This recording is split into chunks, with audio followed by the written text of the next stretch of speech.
አቢጌል በጨለማ ወጣ። ሰካራም አግኝቷት ጉድ ልሰራት ነበር። ነገር ግን ያቺ ውሃና ደግ የሆነች ልጅ አላስተላትም። እሷ ማናት? አሰላሙ አለይኩም ወራህመቱላሂ ወበረካቱ። ውድና የተከበራችሁ ቤተሰቦች እንዴት ናችሁ? ከኔ ጋር ሁሉ ሰላም አልሐምዱሊላህ ረቢል ዓለሚን። በያላችሁበት ሰላማችሁ በዚህ ደረጃ ሰብስክራይብ፣ ላይክ፣ ሼር እያደረጋችሁ አበረታቱኝ። እንግዲህ ዳታ ድራማ ደስ እያለን የምናየውና በጣም ጥሩ ትምህርት የሚሰጠን ድራማ እንደቀጠለ ነው። አቢጌል እንግዲህ ትናንትና ባለፈው የተለቀቀው እንግዲህ ታቤት በጨለማ አስወጥተዋል ነበር ማለት ነው። እናት እንግዲህ እናት እኮ በእውነት አንጀቷ በጣም ነው። የእናት አንጀት ግን እኮ እንግዲህ አቢጌል ከወጣች በኋላ እናቷ በጣም እየተጨነቀች ነበር።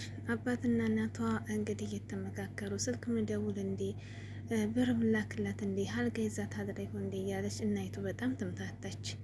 ግን አባትየው ደረጀ ደግሞ ልጅቱ የሁለታችን ናት፣ ሁለታችን ወላጅ ነን፣ ስለዚህ እንድትቀጣ ከፈለግ ሁለታችን ጨካኝ መሆን አለብን ብሎ እያባበለ እንደምንም እንቅልፍ ወሰዳት።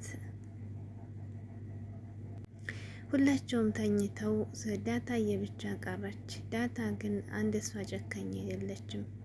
በር ሲንኳኳ ሰምቶ ምንድነው እያስገባት ነው እንዴ ሄጀ ላይ ብሎ ዳታ ስትወጣ ሰምቶ ደረጀ ብድግ ሲል አይ ምንም ነገር የለም ተኛ ብላ አስተኛችው ማርታ። ነገር ግን አቢጌል የገጠመን በጣም ችግር ነበር። ስልክ ደውላ ሰውን ኑና ድረሱልኝ ብትልም ግን የደረሰላት የለም ነበር። በጊዜው አንድ ሰካራ የምትወድ እሷን ሊያጠቃት ሙከራ ሲያደርስ በጣም ጨነቃት። ተገያ ሞከረች፣ ነገር ግን ምንም ሳይደረስላት ሰው የለም። እዚያው መሀል እንግዲህ ይቺ የዋህና ጀግና ልቧ ንጹህ የሆነ ዳታዬ ልብሷን ቀይራ ወደ ውጭ ስትወጣ በር ሲንኳኳ አባትየው ሰምቶ ነበር። ያን ጊዜ ነበር አስገቧት እንዴ በር ከፍት ይንኳኳል ብሎ ያለው። ነገር ግን ዳታ ሄዳ ሁሉም ሲተኙ ለአቢጌል ሄዳላታለች። የሰካራም ይዞ ሲታገላት ዳታ ደረሰች። ዳታ እንግዲህ ያንን ጀግንነቷን እንግዲህ እናውቃለን። ያን ሰው እያባራ ደስታውን መለሰችላት።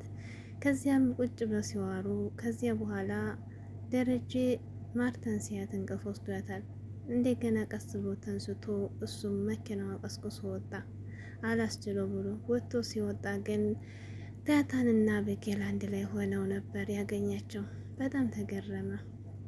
እንግዲህ ዳታም እንግዲህ የዋህ ልብ አብሽሪ አይዞሽ፣ ለጠፋሽ ጥፋት ትልቅ ነገር ነው እና ደግሞ እዚህ ጋር የምትያዡ ግንባሩን በሻሰጁም እንደ ወደዛ እያስጃት እየመከረቻት ነበር። ግን የአባትና እናት የወደኝም እያልሽ እያማረች ነበር። ዳታም ይወዱሻል፣ የጠፋሽው ጥፋት እኮ ትልቅ ነገር ነው፣ ስለሚወዱሽ ነው፣ መቀጣት ደግሞ ያለ ነው፣ ይወዱሻል፣ ቤተሰቦችሽ አንቺ እድለኛ ነሽ እያለች መከረቻት። አይ እናቴን አላቃትም፣ የቤተሰብን ጣዕም የምታውቂው እና ጉዳት የምታውቂው ስታጣቸው ነው። አሁን ቢሞቱ ትልቅ ነገር ዝጋ ሞት ነው። ሞት አሁን ቢመጣ ምን ነው እንዳልገላቸው በሽ ትጸጸቻለሽ። ስለዚህ እናትና አባሽ አታማሪ ብላ መከረቻት። ግን አይገባትም አቢጌል። አንዳንዴ ያላዩት ሀገር አይናፍቅም ይባላል። ያልቀመሱትም ነገር አይታወቅም። እንደዛ ነው የሆነባት አቢጌል። ዳታ ግን ህይወቷን የእሷን ስለምታውቀው እየመከረቻት ነበር። እዚያው መሀል ደረጀ ዝም ብሎ ሲያቸው በጣም ተገረመ። በዳታ ግን ልጁ መሆኑን በጣም ተደሰተው። ደረጀም እዛው እነሱን ሲያይ ነክቶበታል። ለየት ቁጭ ያለ እሱን ሲያይ እሱም ውጭ ላይ ቤት ሳይመለስ ነክቶበታል። ጧት ፀሐይ ተሞቃ ስልኩ ሲደወል ቢነቃ ያለው ውጭ ነው። በጣም ነበር የደነገጠው። ከዚያም በኋላ የት ነህ ስትለው አይ መጣሁ እዚህ ነኝ ብሎ ዳታን አገናኛላት። ዳታም አገኘችው። ታታ እንደገና አቢጌል የት ናት ሲለው እኔ ምን አውቃለሁኝ አለችው። ማታ እኮ እንደሆናችሁ አይቻችኋለሁኝ አላት። አይ እኔ እንጃ እኔ ብላ ዘጋችው። በቃ እንገናኛለን ብሎ ስልኩን ዘጋ። ግን ያን ጊዜ ማርታ ዳታን በጣም በመጥፎ ነገር እያየች ነበር። ግራ ገባት። አቢጌል በጊዜ ነው የተባረረችው። ዳታ ደግሞ ቤት ናት፣ እሱ ደግሞ ውጭ ነው። ከዛም ዳታን አናገራት። አቢጌል የት ነው ሲላት በጣም ተደናገረች። ዳጣ በመጨረሻም ቤት እንድትገባ ሽማግሌ ሆነች። እናቷንም እንዲያገናኛት ስለ እናቷም እየጠየቀች አገናኝ ያለችው ነበር። ግን በምና ያገናኛትም በእውነት አሳዘነችኝ። እናቴ ቤት አለች ወይ? ልጅ አላት ወይ? ወንድሞች አላት ወይ? ወልድ ያለች ወይ ስትል በጣም ነው ተሰበሰብኩት። ከዚያም አቤጌልን እንግዲህ ተስማሙ። አቤጌል ቤት እንድትመጣ አትመጣም ትቀጣ ሲላት አይ ትመጣለች ብላ እንዲያስገባት ወደ ቤት ለመነችው።